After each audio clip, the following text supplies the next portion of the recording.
I was a communist for the FBI.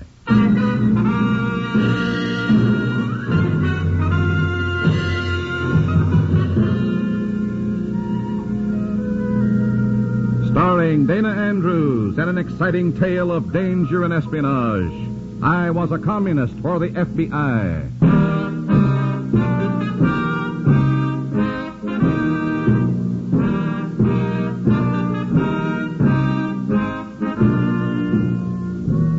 From the actual records and authentic experiences of Matt Cvetic come many of the incidents in this unusual story.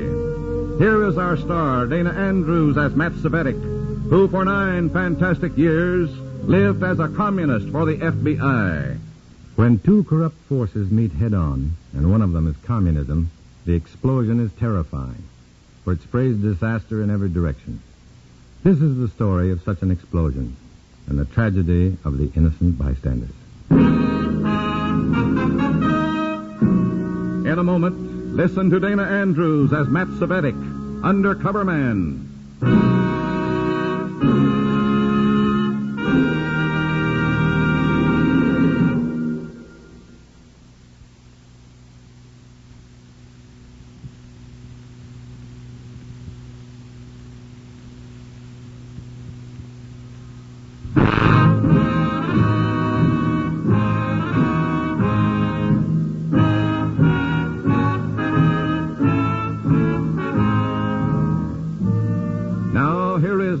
Andrews as Matt Cvetic, Undercover Man.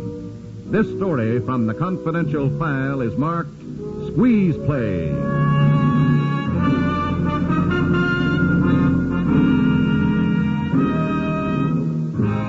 In spite of the political cartoons you've seen, communists seldom look like long-haired zombies with bombs in every pocket. Their sinister aspects are much more subtle. For example, well, here, consider this group seated around this table. They might be the local PTA board discussing school lunches, or the social committee of your bowling league planning a dance. But unfortunately, they're not. These ordinary-looking people are red functionaries in the act of choosing a patsy, a fall guy, an unsuspecting lamb to be sacrificed on the altar of public sympathy for the commies. The purpose of this unholy ritual? Of course, comrades, you understand the real purpose of this public sympathy project is to prove the strength of our cause. This mild little man is Herbert Samish, our cell leader. Our job is to convince the American public that we communists are poor, mistreated, misunderstood darlings who are being persecuted unjustly, according to their constitution. The cure for that is to eliminate their decadent constitution. Naturally, Comrade Cvetic, but we don't say that. What is the procedure, Comrade Samish? The procedure. It's been outlined for us by the National Board of the party. We are to choose a man who is awaiting trial in jail for some crime or other, and help in every possible way to set him free. Once we've chosen our man, we'll use every propaganda device we know. Publications, petitions, public demonstrations, that sort of thing. To make the public believe he is being persecuted not for the crime he may have committed, but for being sympathetic to the Communist Party. Political persecution, for some reason, is distasteful to Americans. Well, Comrade Samish, I have the file here on untried criminal cases. Oh, very good, good. All the people listed here are in jail now, awaiting their trials. What about this Leo Bremner? You've circled his name. Bremner? Oh, he's worth considering. One of our front organizations in Woodford City received a letter from his mother asking us for help. Woodford City, eh? That's good territory for us. Mrs. Bremner claims her son was picked up on a murder charge 2 months ago, and he's been held without a hearing. Lawyers won't take the case, and the police refuse to act on it. In Woodford City, that's quite possible. This man may be made to order for us. Is Bremner sympathetic to the proletariat? What difference does it make? Our propaganda will make it seem that he is. Of course. And remember, comrades, we'll be helping this poor man. He's in no position to look a gift horse in the mouth. Even a red gift horse.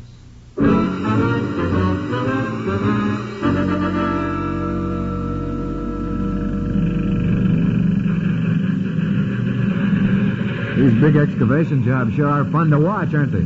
Yeah, sure are. Yes, sir. I'm a sidewalk superintendent from way back. Steam shovels attract me like like red to a bull. Does this bull see red? Yeah. Come on over here, we can see better. Well, what's the latest, Matt? We finally picked a patsy for that big propaganda campaign I told you about. Who is he? A guy named Leo Bremner. He's been held incommunicado for 2 months over in Woodford City. Yeah, that figures. Why? The FBI got something on Bremner? No, but we know enough about Woodford City. That's Andy Boland's town, you know. Boland? The political boss? Yeah. One of those two-bit tyrants who makes the laws as he goes along. Boland's political machine is as corrupt as they come. Oh. Dirty politics. No wonder Samish was so interested in Woodford City. Sure.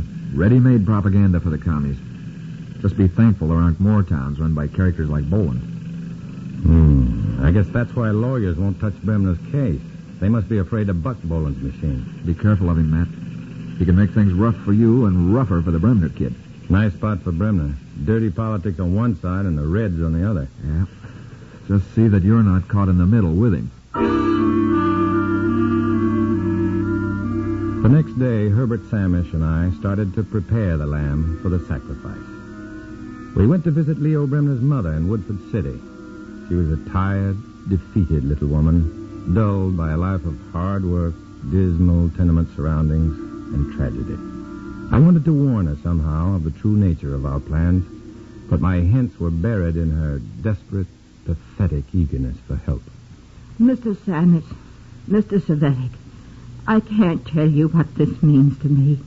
If you could only get them to listen, to give Leo a hearing, a trial. We'll do more than that, Mrs. Bremner. We'll let the world know of the injustice done to him. I don't care about the world. Leo is my world. Your son is a symbol, Mrs. Bremner. A symbol of the little people, the struggling masses, crushed under the heel of decadent concepts of justice. Justice. In this town, a person ain't got a chance. Not people like us. This could never happen in a classless dictatorship of the proletariat. We got a dictator right here, Andy Boland. Him and his dirty politicians. Look what they're doing to my Leo. Would you mind reviewing the facts for us, Mrs. Bremner? Oh, there was a killing here about, maybe 6 or 8 months ago. The police sort of ignored it, I guess. Till everybody kept saying it should be solved. This killing. So Boland's police went out and found themselves a suspect to satisfy the public demand, is that it? Oh, I guess so. All I know for sure is Leo wouldn't kill nobody.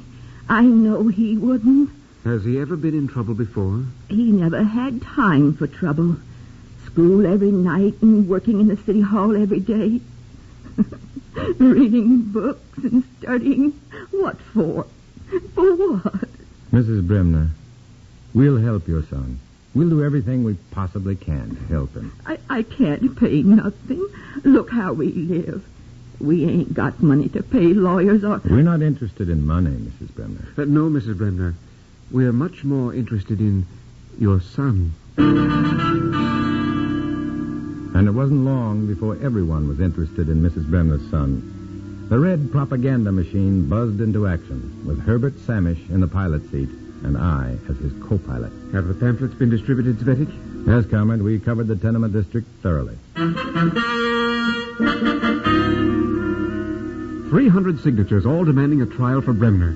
Good work, comrade. The other petitions are circulating right now. Fine, fine. Now to get to the newspapers. Any of the Woodford City newspapers using our stories? None. They're afraid to fight Boland. And we'll have to rephrase the stories. Look at this headline, comrade. Police hold Red sympathizer for murder. Well, it worked.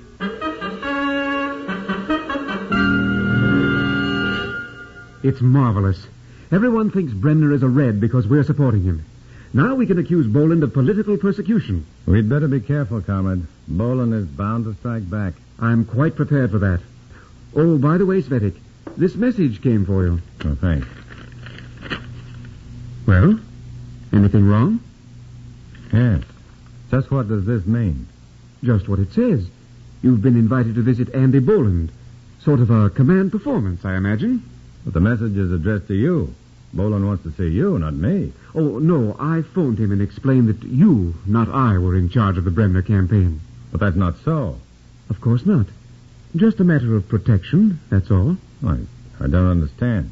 Well, Boland obviously wants a showdown. It's very possible that he can undo all the good we've done for our cause. Our party leaders would be terribly displeased with that, wouldn't they? I see. You'd rather they were displeased with me than with you. More or less. Let's just consider it your sacrifice for the good of the party. And there I was, right in the middle, sharing space with the original victim, Leo Bremner, whom I'd never seen. The only way I could avoid the showdown with Boland was to admit I was an undercover man, and that was out of the question. There was nothing for me to do but meet Boland in his office. I found him to be fat, bluff, and hearty, with a blotchy face that seemed to be all chin. All right, Cvetic, let's get down to cases. You and that stooge of yours, Samish, you're commies, aren't you? Is that what you called me here to... Never mind, relax. I know you're commies. And I know your angle in this Bremner campaign, too, the old sympathy routine. Yeah, used it myself a few times. But it's not going to work for you, my boy. You're sure of that? Now, look, in our racket, tools are necessary when you want to build a case for yourself, and Bremner is a tool. So I'm going to eliminate Bremner. Fair enough, eh? The people wouldn't stand for that, not even from you. The people? The people? Yeah, the people stand for what I give them, son. And I'm going to give them just what you've got them yelling for. You mean you'll put Bremner on trial? Yes, sir. Yeah, you look surprised. I don't believe it. You haven't got enough evidence to convict him. You sure of that? My boy, a man in my position can buy all the evidence he needs. You know, your Patsy Bremner is my Patsy, too. What do you mean by that? Leo Bremner did commit that murder. What? Yeah, maybe you don't know it, but Bremner's just a two-bit ward healer. Yeah, he worked for me buying votes. Started getting uppity, so we sent a man to straighten him out. Well, there was a fight, and Leo killed him. Then why haven't you put him on trial before? He knows too much. But you and your red playmates have given me a good excuse to get him out of the way for keeps. Yeah, I'll tag him as red. Load the evidence against him for treason. The works. Yes, sir, I'm going to kill two birds with one conviction. The trial will get rid of Bremner, and your commie big shots is going to get rid of you. You see, Cvetic? I can play the red game, too.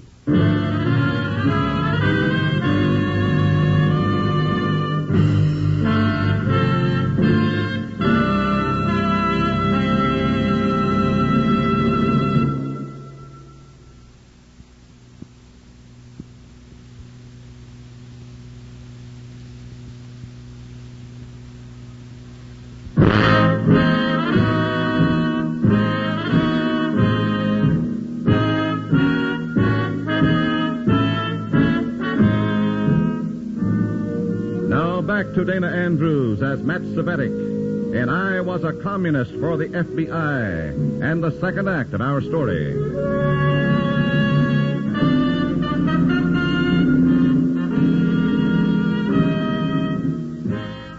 There are two insidious forces of corruption threatening our freedom today. One, the cheap politicians like Andy Boland who exploit our liberty in the name of Americanism. The other, even worse, the rotten-hearted subversives, led by Herbert Samish and other dedicated Reds, who seek to undermine America in the name of communism. Both forces usually feed on each other. But in this case, they were feeding on me. To ensure a conviction, Boland had loaded Bremner's trial with all sorts of phony evidence. Every point against Bremner was a point against me in the commie records. And there was nothing I could do about it. As the trial went on, though, my busy red comrades were doing everything possible to set a murderer free. Order. Order in the court, please. If these constant interruptions don't stop, I'll be forced to clear the court. Yeah, sure. It's easier to convict a political prisoner in private. I wish to impress upon the jury the importance of overlooking these interruptions. Please remember that the defendant is on trial for murder and nothing else. He wouldn't be on trial at all if he had reactionary friends. There'll be a recess until 10 tomorrow morning. It didn't stop there. The Reds staged public demonstrations all over Woodford City, claiming that the bewildered Leo Bremner was the victim of political persecution. All this in spite of the fact that Bremner was actually a murderer. At my next meeting with Herbert Samish, I tried to reason with him. My dear comrade Cvetic, we can't stop our work now. That would be a moral victory for the enemy. But we'll do the party more harm if we side with an out-and-out killer. Our leaders will be furious. If that happens, I'm afraid you'll be a martyr to our cause. I've arranged for that, you know. Yes, I know. Oh? Is that what bothers you? My welfare is governed by the progress of the proletarian revolt. I have no...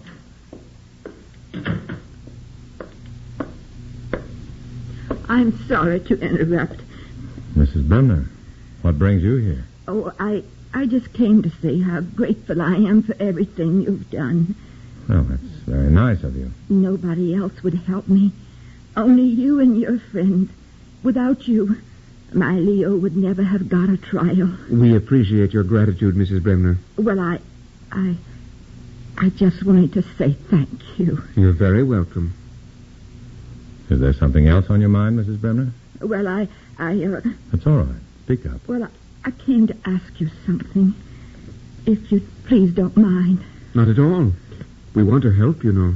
I wonder, would it be all right if your friends didn't keep interrupting Leo's trial like they do? I mean, the judge and the jury, they think Leo is... Just a minute, please. Is this your doing, Cvetic? Absolutely not. In fact, I resent her telling us how to run our affairs. But, Mr. Cvetic, Leo is my son. His life is my affair, too. Well, there's a time and place for that sort of sentimental pap. Exactly. You must remember, Mrs. Bremner, that your son means nothing to us personally. As an individual, he is nothing. Nothing? Then why do you... If you have anything else on your mind, Mrs. Bremner, stop dawdling and say it. Well, yes, I keep hearing people say Leo and me are communists. The newspapers, they keep saying we got communist friends. And what's wrong with having communist friends? But it ain't so. Leo and me, we've been good Americans. We don't... Are you going to stand for this, comrade? Certainly not. You're a blind fool, Mrs. Bremner. The trouble with poor simpletons like you is that you haven't enough communist friends. You're all alike. You and all the spineless, underfed people like you. You don't know what you want or how to get it. You're suckers. You don't belong in any society, and you have the nerve to tell us how to run things. Well, I don't understand. You were my friend. You never spoke to me this way. I don't understand. Troublesome, isn't she, Comrade Samish? More trouble than she's worth. Sometimes I doubt whether these little people, these downtrodden masses, are worth all the bother. Our superiors on the Control Commission would be interested in that statement. Well, I mean it. What do you mean? I mean that you've talked too much for your own good or the good of the party. What? Cvetic, Your attitude toward Mrs. Bremner is detrimental to our work. And your comment about the masses is downright disloyal. You don't intend to report me, do you? It's my duty as a sincere party worker. But you can't, comrade. You know how hard I work. You know how As far as I'm concerned, you've bungled this entire Bremner assignment. Oh, now, comrade, I have made a few mistakes, but really... And you've made me responsible for your mistakes. You seem to value your personal welfare far more than the party. No, comrade. Now, really, I hold you responsible only for your advice, your suggestions. My mistakes are my own. Then take my advice and ensure the success of the Bremner assignment once and for all. Ensure it? How? Sit down. I'll explain. Poor Mrs. Bremner didn't know it, but she'd helped me needle Samish into a trap. Now that I had him there, I had to use my advantage before I was caught there with him. I wasn't sure which would close first, the trial of Leo Bremner or the trap, and I couldn't wait to place any bets.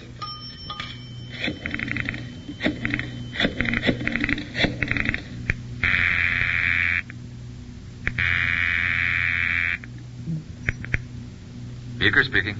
Baker, this is Red. Hi. You all right? So far, but it's been a battle. Who's winning? Score's even now, but I need your help. That's what we're here for. Check up on Leo Bremner. If there's no evidence that he's a Red, there shouldn't be, publish the report in all the papers.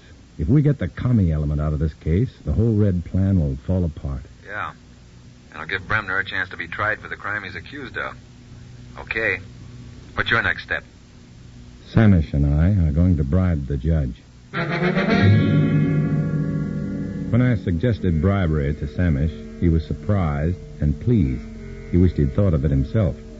So I told him to take full credit for it in his report to the Control Commission. That made him even more enthusiastic. As far as Judge Serrano was concerned, I had checked his record in public office and felt pretty sure that his reaction would be characteristic. Why, of course I'm interested in the money. What normal human being isn't? But is it enough money, Judge Serrano? Enough to free Leo Bremner? This offer puts me in a peculiar position. I suppose you know, Samish, that the Boland administration wants Bremner convicted. They've made me a similar offer. I assume they have, but I wasn't sure. Now, with this offer of yours, well, I don't know. I'd better think this over a bit. You'll have your answer tomorrow. Tomorrow was a long time in coming. But when the wide double doors to the courtroom opened, Samish and I were there to seat ourselves among the spectators. From our seats near the back of the room, we could catch fleeting glimpses of Leo Bremner's face. An old face for a young man, frightened, bitter, tired. Andy Boland was there, too, shaking hands and waving to anyone who happened to brush by him. Maybe it was my own state of mind, but the scene of the trial seemed to bristle with unusual tension and excitement. Judge Serrano took his place at the bench, and the formalities were dispensed with quickly. Then the courtroom grew silent as the judge announced that he had a statement to make. Now, this trial has been extremely hard on everyone concerned. The constant interruptions from the spectators, a tendency to confuse the jury with irrelevant testimony, and now I must confess that I've been tempted with bribery. Last night, a man named Samish, Herbert Samish, tried to bribe me to favor the defense. And earlier, the Andrew Boland administration offered me money to favor the prosecution. Order, please. Order. In this atmosphere of corruption, it's impossible to weigh evidence objectively, and it's most difficult to bring justice to the people when the people are represented by corrupt officials. The proceedings in this court have been a travesty of justice. It behooves me to declare them a mistrial.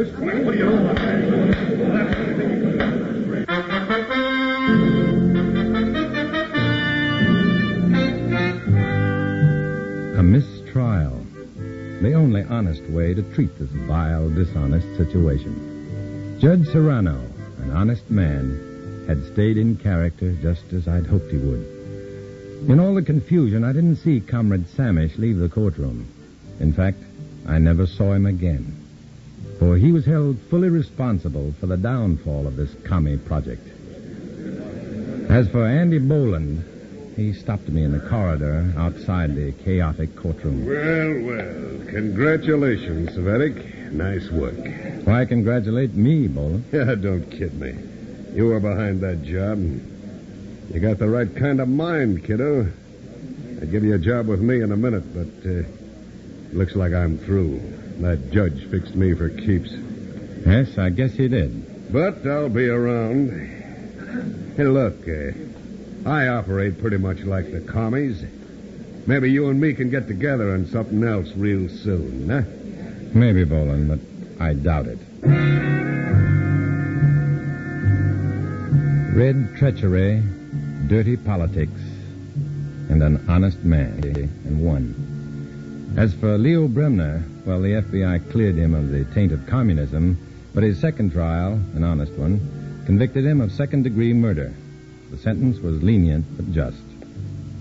Quietly, fervently, secretly, I thank the Lord for putting more Judge Serranos in America than Andy Boland's or Herbert Samish's.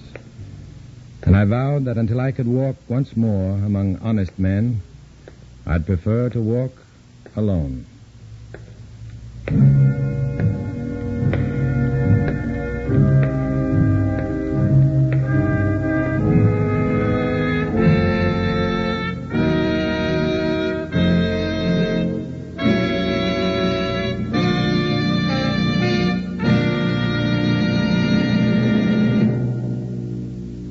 Dana Andrews will return in just a moment.